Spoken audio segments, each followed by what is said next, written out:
Hey there, it's your boy Foxy, back for more relationship stories. Update. I'm feeling a lot of anger about this child of my wife's affair that I've been talked into being a father figure for. Original post. This post is about me, male 39, my ex-wife female 39, our two sons 7 and 9, and the affair my ex-wife had that resulted in the end of our marriage, as well as a third child we'll call Max 5 male. I've been thinking about posting something like this for a few days. I have to admit that reading a recent similar post is the thing that's pushed me to sit down and try to type this out. I think that what I want to talk about is parenting stuff, but I'm going to start by talking about the affair and dissolution of our relationship. My wife confessed to the affair about a week after telling me she was pregnant. So, a week I'd spent excited about what I thought was going to be my child. Turns out, no. It was an emotionally pretty traumatic time. I might have been able to work through the infidelity, but made the ultimatum that she had to end the pregnancy. She was philosophically opposed to abortion, and I knew this. She stuck to her morals in that particular instance, and so I initiated a divorce. She has since married her affair partner. Regarding custody of our sons, there was a period of more conflict and resistance. I took the boys in the initial period of Max's infancy, and in the initial highly emotionally injured state I was in, I sought full permanent custody. But I wasn't likely to be successful, and I was eventually persuaded that despite the breakdown of my relationship with her, that it's in my sons' best interests to have their mother in their lives. Today, to the amazement of everyone else in my life, my ex and I remain cooperating partners in the parenthood of our children. For the last 2 years, we've shared week-to-week custody of our two sons. This upcoming school year, Max is going to be old enough to attend the same school, and about a month ago, I got sat down by my ex, her partner, and all 3 boys, and said they all want Max to travel back and forth with the boys each week, and effectively live with me 50% of the time. Seriously. There are some arguments for it, admittedly. The 3 boys are friends and brothers as much as I resent it, so splitting them up regularly does seem like a weird sibling dynamic that could have poor consequences. I'm angry with my ex for broaching the topic with the boys before me, but it's also an entirely reasonable thing for the boys to have an opinion on. I agreed, because what was I supposed to say? No. Why not? I can't say, because I hate that Max exists. So, I said okay. I do hate him. I know he doesn't deserve to be hated. I know he's no more responsible for the circumstances of his conception than any of us. But knowing that doesn't seem to matter. He's a walking, talking reminder of all the worst emotions that I've ever felt. I'm coming to end of his 2nd week staying with us, and the boys, we have moved him into my home and made space for him. I hate the sound of his voice. If he needs help in the kitchen, I am immediately annoyed with no good reason.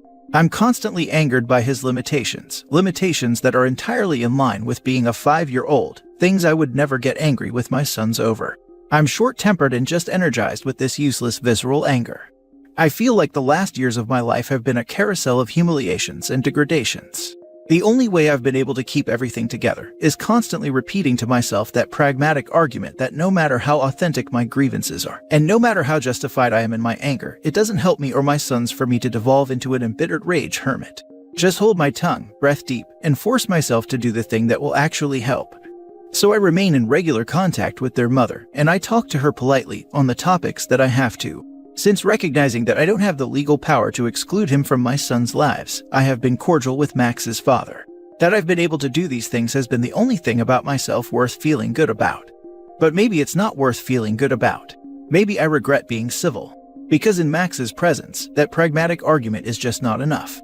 It's like all the anger I've set aside through sheer force of will returns at once and possesses me while I have to talk to him.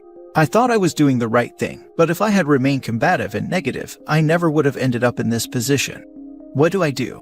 I'm constantly thinking I want to back out, to say no, I can't do this, I'm sorry. But how could I justify that? No one else in the situation will be happy with that. The boys certainly don't understand why there would be a reason for them to be treated differently based on their parentage. My oldest has told me so explicitly, in a moment that made me feel both proud of him and ashamed of my own anger. Their mother and her partner would be upset. Part of me doesn't care and bitterly assumes they're just trying to get some free time for themselves out of this, but I'm trying not to dwell on that. My ex makes good arguments that this is in the best interests of all of the children, but part of me just remembers how long she lied to me and how totally I trusted her in that time. It seems like the only thing to do is the same thing I've ever done, suck it up and get over myself and my anger. But if I do that, then I have to actually do that. Even if I'm being a responsible babysitter for Max right now, he deserves to live in a home where he is loved, not merely tolerated. Can I do that? Maybe I can't do that. I'm scared of a path forward where I can't work up the nerve to back out of this arrangement and consign myself to getting over it. And then I actually don't get over it, but rather dwell ever angrier with how my life has turned out and take it out on the undeserving around me. Now for the top advice before reading the update. Are they paying you for babysitting every other week so they can mess all around the child-free house? You have a responsibility to provide for your children, but Max is theirs, and it's supremely messed up for them to do this to you. They are both preying on your weakness to capitalize on free childcare. I can guarantee you that spending 50% of his time with a person who hates him will do worse to Max than having to stay home with his parents while his brothers stay with their father. Yes, the arrangement includes them regularly paying me a substantial and reasonable amount. We've been sharing most childcare expenses already. Your ex is asking too much of you. You need to find a way to end this arrangement, or at least take a break from it while you work through your emotions and figure out how best to move forward. It sounds like you never fully recovered from what your ex did. You should consider counseling or a psychologist for yourself. Max has done nothing wrong. He's a child. However, the circumstances of his arrival in this world ruined your life as you knew it. Having him around is a constant reminder of how your life was impacted. Now your ex is making you accommodate the results of her actions so that she can have her ideal family situation. No, you should not be trying to accommodate her. Your concern should be for your sons only. She needs to handle this herself. It sounds like you never fully recovered from what your ex did. Tell me about it, man. I just said in another comment that I wish I could go no contact with her. It's like despite all of anger and hurt, I've not actually gotten over her, and now I just have to regularly interact with her and watch her be happy, and it just really sucks. They use the kids to get their way. They want a child-free house half the time. Who the heck wouldn't? They took you for an idiot and you proved them right. I'd be angry too. You are under no obligation to raise a kid that is not yours. Your kids will understand and be okay. Tell your ex-wife to go screw herself and deal with this other kid that's not yours. Jesus, grow some balls, man. No disrespect, just telling you what you need to hear. You're a good dude. Too good for your own good. And now for the update. Hey everyone, it's been a few weeks since you heard from me. I guess I'm kind of in a spot to update now. So, my post got a lot of feedback, and it was pretty much unanimous. I heard from lots of people, parents and sons and daughters in blended families, people who'd been cheated on themselves, people who were Max in their own families, and you all told me what I should have been able to admit myself, that this was not normal, that no one had ever heard of an arrangement like this. So I resolved to end the arrangement, and met with my ex-wife and her partner to tell them a few days after I posted, midway through their custody week. Many people advised me to speak to my boys about it first like my ex did to me, but I wanted to deliver the message before having to take Max again. I was thinking that it might be better to instead call them out on that behavior, and try to get them to agree not to include the boys in that level of discussion before me, and then we could all sit down with the boys. The meeting did not go well. They were both pretty mad at me. I had tried to prepare for it to be uncomfortable. I told myself just to be polite and firm, that I didn't owe them an explanation beyond "I'm sorry, it's not working out." I guess he had made some career move based on this schedule that I was messing up. In hindsight, I do feel sort of responsible for that frustration, in that I regret agreeing to this arrangement in the first place, but in the moment, I really was not giving a damn about this man's work-life balance. Then, he said something about how I wasn't being fair, that they just wanted a fair custody arrangement. That made me very mad. Thinking about this all to type it out has my heart hammering. I have some different opinions on fairness. I said some pretty crappy, regrettable things to both of them, and then we were all screaming at each other for a while, and then I stormed out and I didn't talk to the boys. I didn't get to talk to my boys for several days until handoff. They immediately were asking about why Max wasn't with them, and I prepared for it, held a more serious talk with them than I had up to this point. I talked about how it's great that they enjoy spending time with Max, but that I'm their father, and that Max has his own father to spend time with. I also talked about how this whole spectacle of our lives is difficult for me, that I don't like having to spend only every other week with them, that their mother's decision to start another family with Max's father and Max still makes me sad. This is pretty awfully difficult stuff to talk about. I've been pretty strict with myself about not venting to my sons about their mother up until now, but effectively that's meant I haven't really talked about her or our breakup at all. If you can't say anything nice, as they say. Trying to maintain that respect for their mother and also talk frankly about my own feelings is a difficult tightrope balance. I don't want to blame their mother, but I also don't want to not blame their mother, if you know what I mean. This would be one of the situations I identify as unfair, where the responsible thing is to never say anything disparaging or poisonous to my sons about their mother, my ex. But that means I have to describe the current state of affairs and what has happened to get here in a way that isn't disparaging to their mother and act like this is normal. She decided. I think I actually did a good job navigating the conversation. My sons absorbed it easier than I expected. A few weeks later, and things with them are basically normal. I have had a few short conversations with my ex since our big embarrassing blow up. I sort of feel like I want her to apologize for this whole thing, but also know that I'm not doing myself any favors waiting for that to happen. I think she remains upset with me, more for the things I said than the rejection of this arrangement with Max. Or maybe that's just projection, because that's what I feel guilty for. I also regret that the last time I spoke to Max was dropping him off before ending the arrangement. I don't know, I guess his mom has explained to him that she missed him too much to have him gone each week, but I don't know how sturdy that story will be. Rereading my last post has me feeling pretty shameful of how I talked about Max. I know he doesn't deserve my sustained ire, and that he's not going anywhere, so I'll have to be able to adjust to his presence. I'm obviously holding on to a lot of anger that is really about my ex-wife, but she isn't obligated to give a damn about that, and I am obligated to interact with her politely. So I guess that anger just got set aside and then vented onto Max, just because he was there in my face, but that was my own fault. So I sort of expect things will pretty much return to normal from here. Contact with my ex is curt right now, but that'll loosen up. Thanks to almost everyone who commented or reached out to me. OP's ex and her husband are shameless. It's not OP's problem that this supposedly messes up the affair partner's new work situation, though I question that assertion. They're already paying OP, so why can't they pay someone else? I think they just really liked having a child-free week every other week, but boo-hoo. Not OP's problem.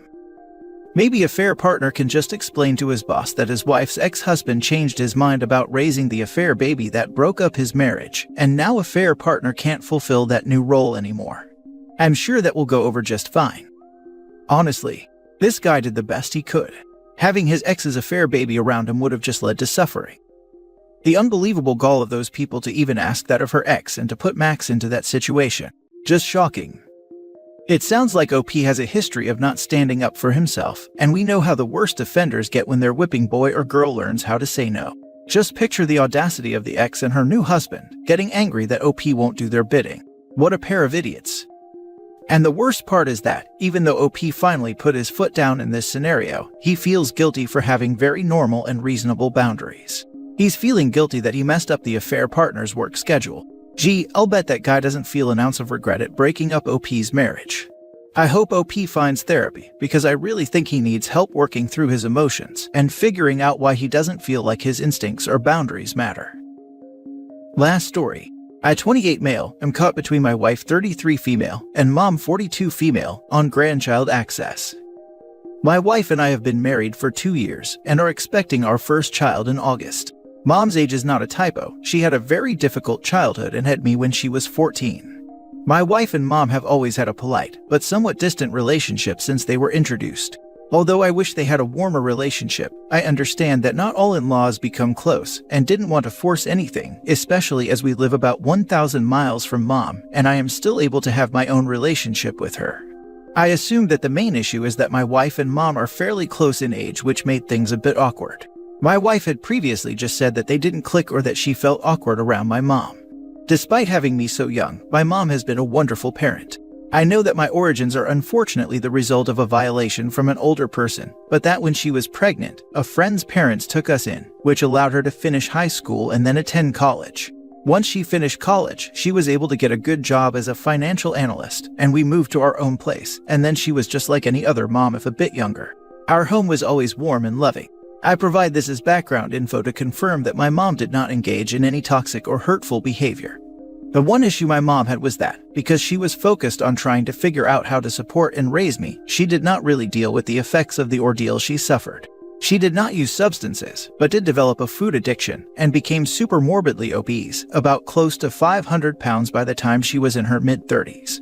I was in college by this time. When I was a kid, she gradually got heavier, but I don't remember that it negatively impacted my childhood.